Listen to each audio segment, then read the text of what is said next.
Hello and welcome to the 12 Months to Marathon podcast with me, John Hill, the running podcast for the over 35s with Marathon Dreams.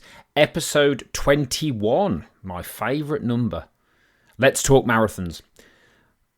Now, obviously this is quite a big area. So what I'm going to do is give you an introduction, really, I suppose, to marathon training today. And the reason why I'm going to do that is because what's going on with me at the moment is that I have started training for a marathon as of the 25th of November, which is the Great Welsh Marathon on the 16th of March. So I've started my new cycle. So I've done 17 miles this week. I have to be a little bit flexible with my plan because I can't necessarily do the runs on the set days that are in the plan because of my family situation and so on. So it's good to get amongst the miles. Now, today, as I record this, I'm 3 days into my training, and yesterday I struggled a little bit. I did a 12-mile run yesterday, and I struggled a little bit. Few prep things that weren't great and stuff like that, so I can identify what was going on there. And what I want to do with you today is, in a very quick soundbite, as I feel these podcasts are, because I think that's better for people, is just go through some fundamentals, really, at this point. Now, the first thing I want to say is I record this, we're closing in on the end of November. Now, a lot of people have got spring marathons. So for a lot of people, so let's say, for example, you're doing London, pardon me here, I think the training for London would start on the 6th if you're doing a 16-week training cycle. So usually people do 16-week training cycles for marathons. Now, some people are saying they're doing longer, 18 weeks, 20 weeks. First thing to say here about marathon training is this. I don't think you can be over-prepared for a marathon. I do think you can overtrain, but the overtraining is more linked to what you do towards the end. So, and that's your tapering stuff, yeah? So I don't think you can be over-prepared. And what do I mean by that? Is I mean that if you start building a base now, if you're going into a January training cycle, that's okay. I'm getting the impression that a lot of people think, oh, I'll just start training when it's training time and I won't really do that much up until then because, you know, Christmas and it's busy and all that. Now, that's a trap, a psychological trap, because as I record this video, there are 34 full days left until I record this podcast. Sorry, there's me used to producing content. As I record this podcast, there are 34 full days left till Christmas. Now, if you took 2 weeks off, that's 20 days left to do what you want with. Now, even if you did 15 runs between now and the end of the year, that's still okay, isn't it? You could actually do 20 runs and have 2 full weeks off. Yeah, so that's the way you need to think about this. You need to look at it as a long-term thing when it comes to base building. You can't just chuck the baby out with the bathwater and say, well, you know, Christmas I'm going to be busy, so I'm going to do nothing for the next 5 weeks. That's not a good strategy, okay? And I would highly recommend that you build some kind of base before you go into a training cycle, because if you don't, and something goes wrong in the cycle itself, the training cycle, you've not got the time to necessarily make up, which you would have if you'd built a base necessarily. Now, of course, everything can go wrong whenever you start training, but this is my advice in terms of marathon training. So it was good that over the last 2 to 3 weeks prior to me starting training, I ramped up my miles. So I think I did a 48-mile week and a 47-mile week just leading into the build-up phase of my particular marathon training, which kind of starts out roughly in and around the late 30s to early 40s in terms of mileage. Work that out in Ks, times that by 1.6 to work it out in Ks for my metric massive.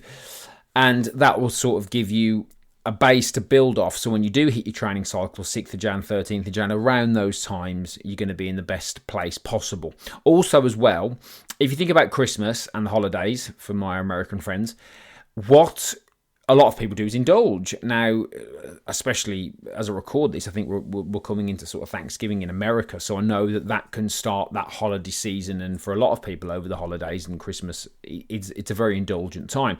Now, here in the UK, the problems that we have here around Christmas time are the fact that Christmas now is being extended. So Christmas now, people start thinking about it in August. Literally, I remember walking around a shop with a vest on because it was hot, looking at mince pies in August. I mean, that's not right. I mean, that shows where we are from a consumerism point of view. And you know, that my background as a weight loss coach, I think that's disastrous for people because they don't get a chance to relax and do anything else. So, as in, they don't get a chance to relax is the wrong word.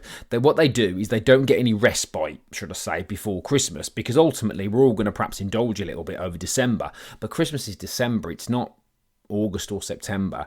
And if you're training for something and you allow yourself to slip into that indulgent trap, then you're going to put a load of weight on, potentially lose some fitness, and then it's going to be a real uphill struggle for you to start training for that marathon. So let's say you do that and you totally throw the baby out with the bathwater for the next 4 or 5 weeks, do nothing.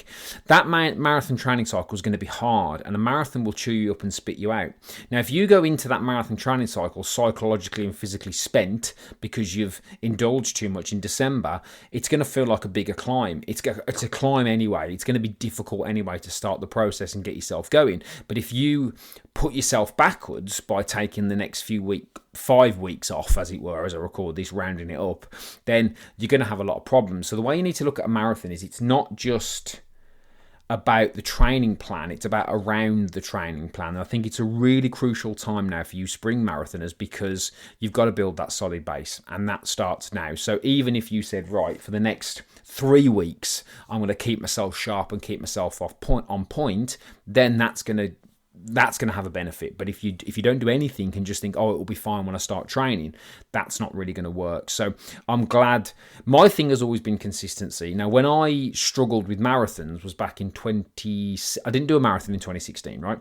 I did one in 2017, and I kind of felt it a little bit. I gained quite a bit of weight in 2016, not because I was eating too much as well, but I wasn't doing the necessary amount of cardio work that my body needs, because my body responds well to cardio in terms of weight management. And I'm not, you might think that's obvious. It's not obvious. You need to understand how your body responds to certain types of training, your body shape and your body type and all that. Now, yes, we all need to eat less, because that's where weight loss is driven by primarily. You can't out-exercise a bad diet, particularly if you're over 35. You've got no chance.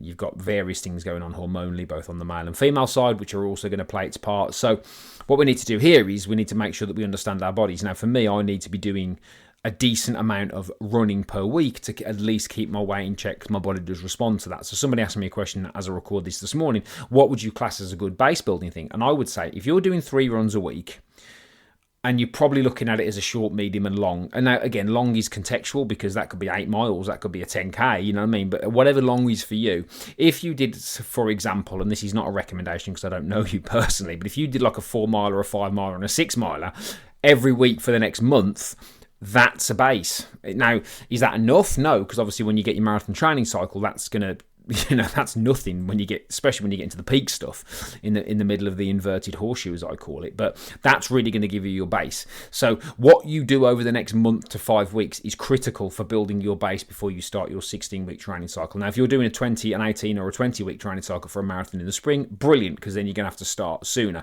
One thing I like about the marathon that I'm doing is I have to start training now, because it's March the 16th. So I've done that kind of deliberately. One reason, because it looks like a good run, it's quite flat, and if you're interested, I am going to have a little pop at sub 3 again, I think, for this one. If my hamstring holds up, which they seem to be fine, I've been doing some rehab. I've been doing a lot more strength work in the gym, which is something else, another podcast for another day.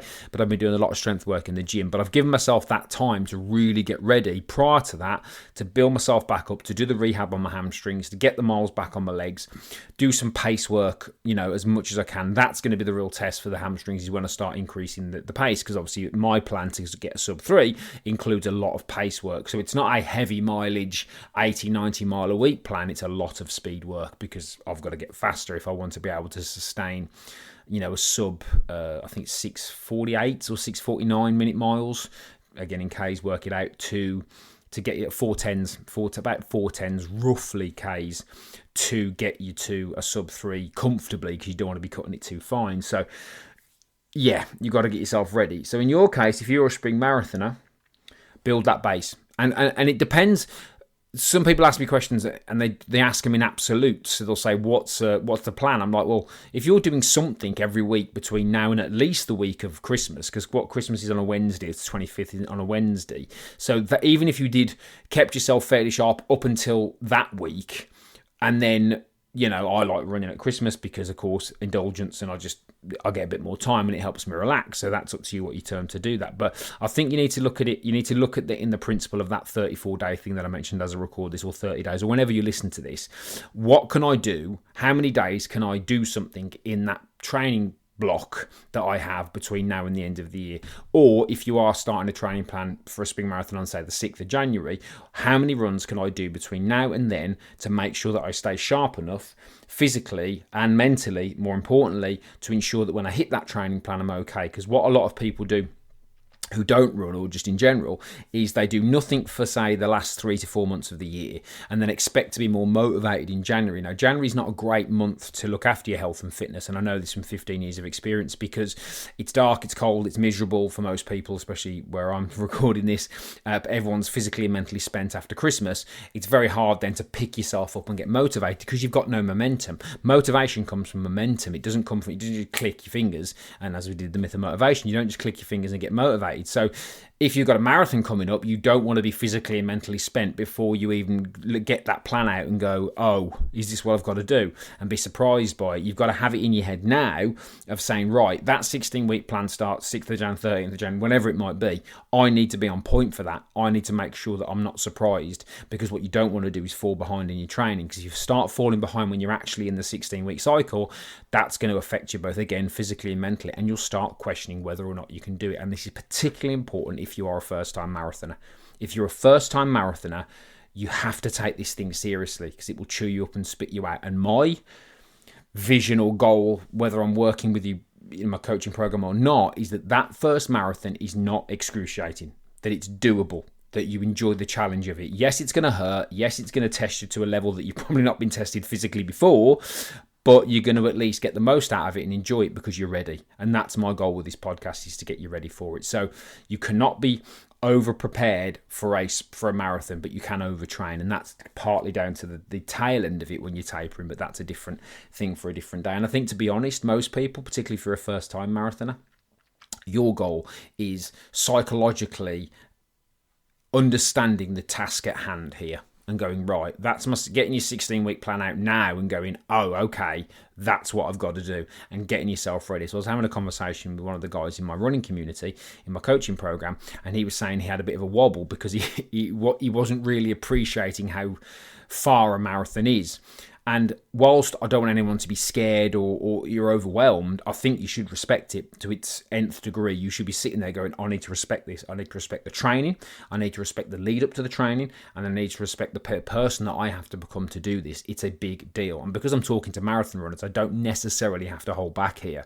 It's not like, I've worked in the weight loss game for a long time. That's a different process. That's about baby steps, changing habits, becoming a new person and building up gradually. Marathon is, look, if you don't want to get really found out on the day, you've got to respect this plan and you've got to respect what you're doing. So it's serious business, as I keep saying. You have to respect it. You don't have to be scared. You just have to be organised. And the real key question here, which is, again, probably another podcast for another day, is who do I have to become to be able to not only do the run, but follow the training? Because one of my favourite expressions is, you don't train so the race doesn't hurt, you train so you can tolerate it. A marathon will always test you.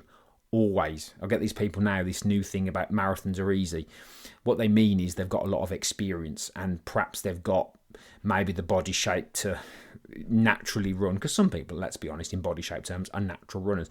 I don't class myself as that because I'm quite short and I gain weight quite easily in terms of my body shape, so I have to make up for it with speed work, strength, but also a lot of mindset stuff, which is hopefully what we're trying to do here. So that is introduction to marathon training, and it starts now. Your base building starts now. Don't take this thing for granted. Don't think you can just do what everybody else does, shut up shop, eat and drink yourself into a stupor for the next 4 or 5 weeks, and then expect to hit a 16-week training plan in January, all guns blazing. It doesn't work like that. Trust me, I don't want to be proved right there. It doesn't work like that. And if you, this is particularly if you're a first timer, particularly if you will thank me later if you're a first timer for building that base. So there you go. That's the 12 months. I could go on about this, but again, I like to keep these in bite-sized chunks. So thank you very much for listening as always. I do appreciate it. Don't forget to hop over to Instagram, 12 Months to Marathon. You can follow my marathon training journey over there and some other tips and content that I share on a regular basis. I appreciate the support over there as well. Don't forget to, share my stuff to your stories if you think it's valuable and it's going to help others. I do appreciate that. That really helps me. So if you do want to do that or comment, I really do appreciate that. So thank you so much. Don't forget to like and share this podcast wherever you get your podcast from. Drop a favourite on it. That's really, just a review. That's really useful as well. I do appreciate all the support. But for now, thank you so much for listening. If you are doing a spring marathon and you are building up to that, best of British to you. I'm here to help as best I can from afar with these podcasts and with the stuff that I do on Instagram. So make sure that you follow me at 12 Months Marathon and keep listening here, and we'll guide you through the journey and we'll help you get there. So thank you very much for listening as always, and I'll speak to you all very soon indeed.